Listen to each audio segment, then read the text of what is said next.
pala ang nagdala rito kay Cindy.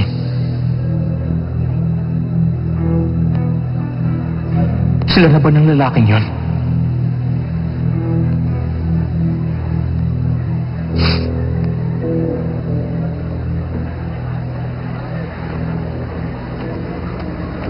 Waiter! Ako na.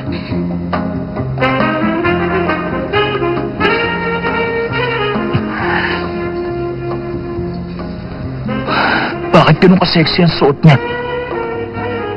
Cindy, 30 ka na't diborsyada pero bakit parang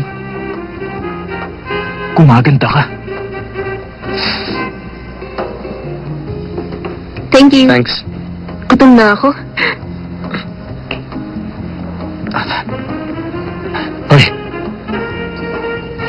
etong 1,000 ha. Iset mo sa 13 degrees yung aircon. Oh.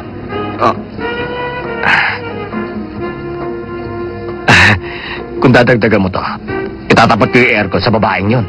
Ikaw! Sige! Oh! Yan.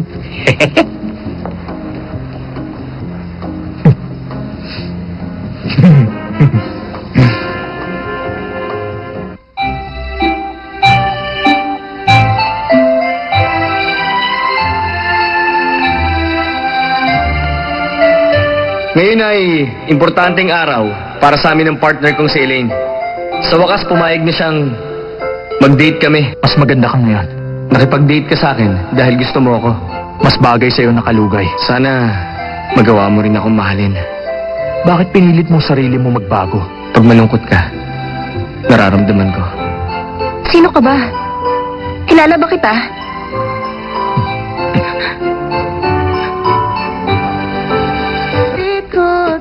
Palagay mo, sino ako? Tayo'y magkatuluyan sa dami ng ating nag-awayan. Hindi na sana tayo'y magpapansinan. Salamat tayo'y Ikaw ang pinakamahalaga sa akin. Para sa'yo, gagawin ko lahat. Pag-ibig. Ayos lang ba kung ibigay ko yun sa'yo? Ang totoo. Mahal. Na mahal kita.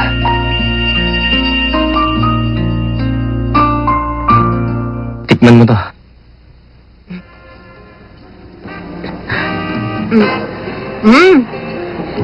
Ang sarap. Salamat. Yung peking pare, sinubuan siya. Ang kapal naman niya. Cindy, totoo nga nagbago ka na. Ibang-iba ka na ngayon. Paisuot mo to. Salamat. Bakit ganun? Parang biglang lumamig.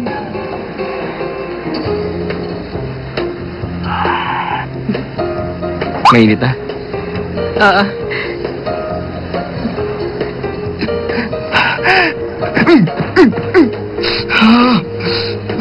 Unang araw pala, nakabenta ka na. Anong nararamdaman mo ngayon? Sa totoo lang, pakiramdam ko ngayon para bang napakatangkad ko.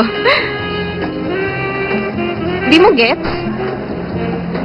Sa wakas, may nakapansin na sa akin. Hindi to mahalaga sa iba pero para sa isang katulad ko na napakaraming kapangalan, importanteng makilala ako. Kahit na anong gawin ko noon, walang pumapansin sa akin. Pero may tao na tumulong sa akin para lumakas ang loob ko. Okay lang. Cindy, imbis na nagsosorry ka, tulungan mo na lang ang sarili mo. Dun sa auction 2 years ago, pinakita niya sa ibang tao kung gaano ako kahalaga. 5 million. Ibibigay ko to bilang regalo kay Miss Cindy Chen. Cindy, hindi mo pa ako nalilimutan. Salamat sa lahat na nagawa mo para sa akin. Utang ko sa'yo ang lahat. Dylan. Salamat. Dahil sa'yo, nandito sa Elaine ngayon. Tinulungan mo akong baguhin ang sarili ko. Ikaw ang nagdala sa akin dito mula sa Taiwan. Ikaw ang nagbigay sa akin ng pagkakataon. Kaya, mula sa araw na to, pwede mo ba akong alagaan bilang girlfriend mo?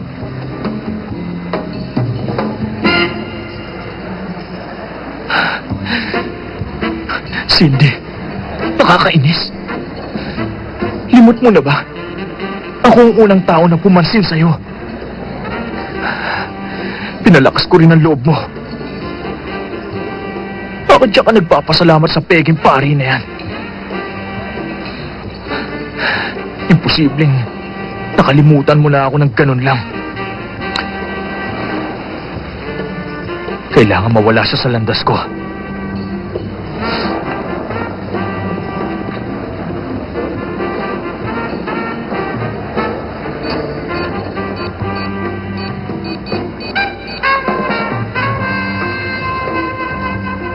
Hello? Mr. Chow, si Steven G. to. Opo. Kailangan kong tulong nyo.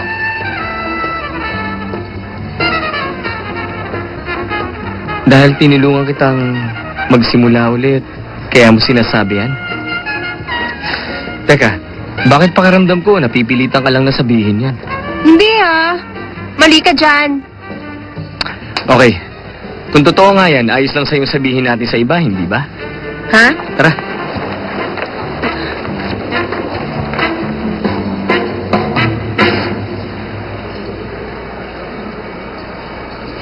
Good evening. Ngayon ay importanteng araw para sa amin ng partner kong si Elaine. Sa wakas, pumayag na siyang mag-date kami. Kaya naman, gusto ko kayong ilibre ng drinks.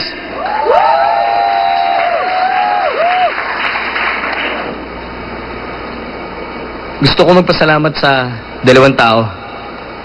Una, sa walang kwentang taong nanakit sa kanya. Dahil doon, iniwan siya ni Elaine. Kaya ngayon, kasama ko na siya.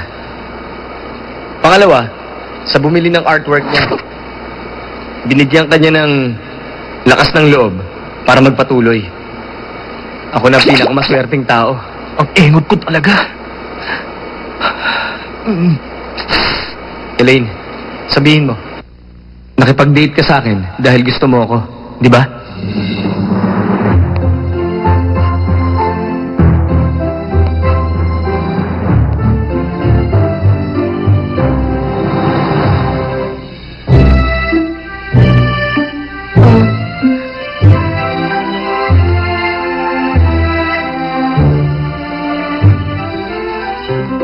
Hindi ako papayag na makipaglambingan ka sa iba sa harap ko.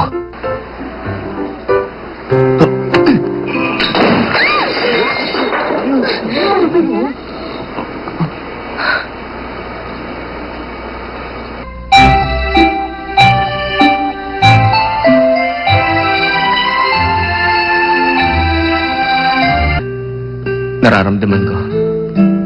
Alam ko ang ibig sabihin ng bawat ngiti mo. Hindi mo man sabihin, alam ko na ang sagot mo. Tama ako.